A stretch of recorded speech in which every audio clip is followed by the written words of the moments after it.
ఇది నవ్వించేది కాదు, ఒక చిన్న message to the society. Father, son, wife, grandson వీళ్ళ మధ్య జరుగుతున్న సంభాషణ. ఒకసారి దయచేసి మేమందరికీ చేతులెత్తి నమస్కరిస్తున్నాను. ఒక 4 minutes నా ఎందుకు దయ ఉంచి ఎవరు మాట్లాడద్దు, ఎవరు డిస్టర్బ్ చేయొద్దు. మీరు ఎన్నన్నా చెప్పండి, 1,00,000 చెప్పండి, నేను ఇక్కడ ఉండలేనండి. నేను మీతో కాపురం చేయలేను. మీ నాన్నగారి పద్ధతి అస్సలు బాగలేదు. ఎన్ని కష్టపెడుతున్నారు, ఎలాంటి మాట్లాడుతున్నారు, ఎంత బాధ పెడుతున్నారో ఎవరికి చెప్పండి. వద్దు, నేను నా బిడ్డ వాళ్ళ నుంచి వెళ్ళిపోతామండి.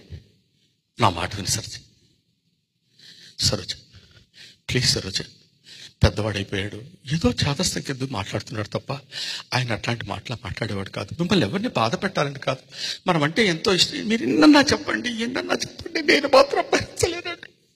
నేను వెళ్ళిపోతాను, నా బిడ్డను తీసుకుని నేను వెళ్ళిపోతాను. సరోజ, ప్లీజ్ సరోజ, నేను చెప్పేది విను, నా మాట విని సరోజ. ఇవాళ కొత్త, ఏదో ఇంకా నాళ్ళు ఓపిక పెడితే ఆయన దారిని అడిగిపోతాయి. ప్లీజ్ సరోజ, నీ బతివులాడి చేతులెత్తి నమస్కారం చేసి చెప్తున్నాను Saroja, please. No no no no no నాన్న, ఆ ముసలాన్ని పంపించే నాన్న, చచ్చిపోతున్నాను, వాడు నన్ను చాలా ఇబ్బంది పెడుతున్నాడు నాన్న. రైట్, ఏంటి వాగుతున్నావు, వాడు వీడు అంటున్నావు స్టూపిడ్. లేదండి, నేను వెళ్ళిపోవాల్సింది, నేను వెళ్ళిపోతాను. వద్దు సరోజ, వద్దు, వెళ్ళిపోతాను, వద్దు సరోజ. అంతా విన్నానమ్మా, మీరేమీ ఇబ్బంది పడక్కర్లేదు, నేనే వెళ్ళిపోతానులే. నాన్న నువ్వు, అవునరా, అంతా విన్నాను నాన్న. నేను ఇవాళ కాకపోతే రేపైనా పోవలసిన వాడిని.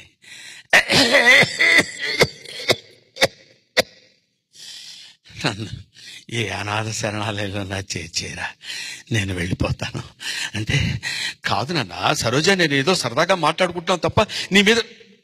ఒరే, మేము సాయం సంచలం, మీరు ఉదయ సంచలం.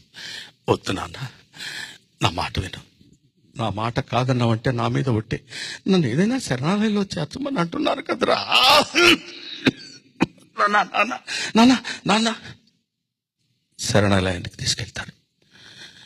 పేరు నరసింహారావు, ఊరు కంకిపాడు, వయసు 74 సంవత్సరాలు.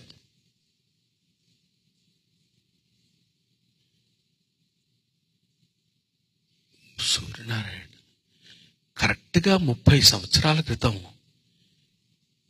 ఇక్కడ ఒక అనాథని మీరు దత్తత తీసుకున్నారు కదూ అని అక్కడున్న క్లర్క్ వాడితో అంటాడు.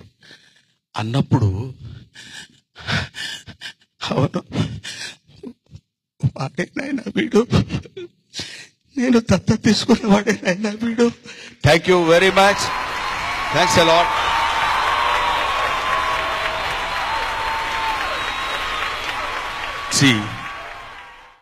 Time rotates. ఇవాళ మనం పెద్దవాళ్ళం అవుతాం, రేపు మనకంటే తర్వాత వచ్చిన వాళ్ళు పెద్ద అవుతారు. అత్త ఒక ఇంటి కోడలే. కాబట్టి ఎప్పుడైనా you should give respect to the elders.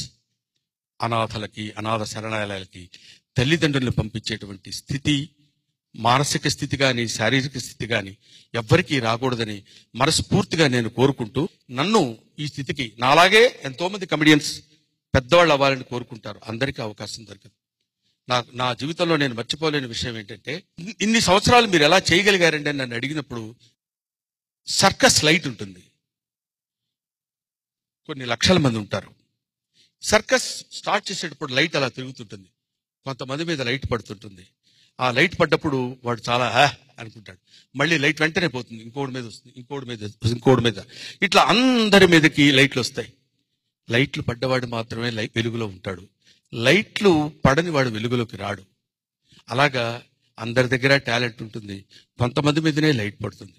కాకపోతే నా జీవితానికి వచ్చేసరికి ఆ లైట్ తిప్పేసేవాడు బహుశా బీడీ కాల్చుకోవడానికి పక్కకి వెళ్ళాడు ఏంటో. చాలాసేపు టైం పట్టింది నాకు, అంతే, అంతకంటే నేనేం అనుకోవట్లేదు.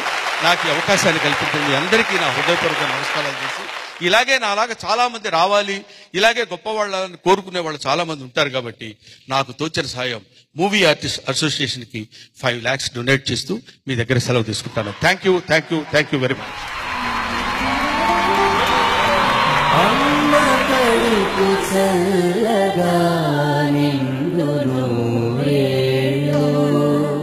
హాస్య బ్రహ్మవై వెలుగున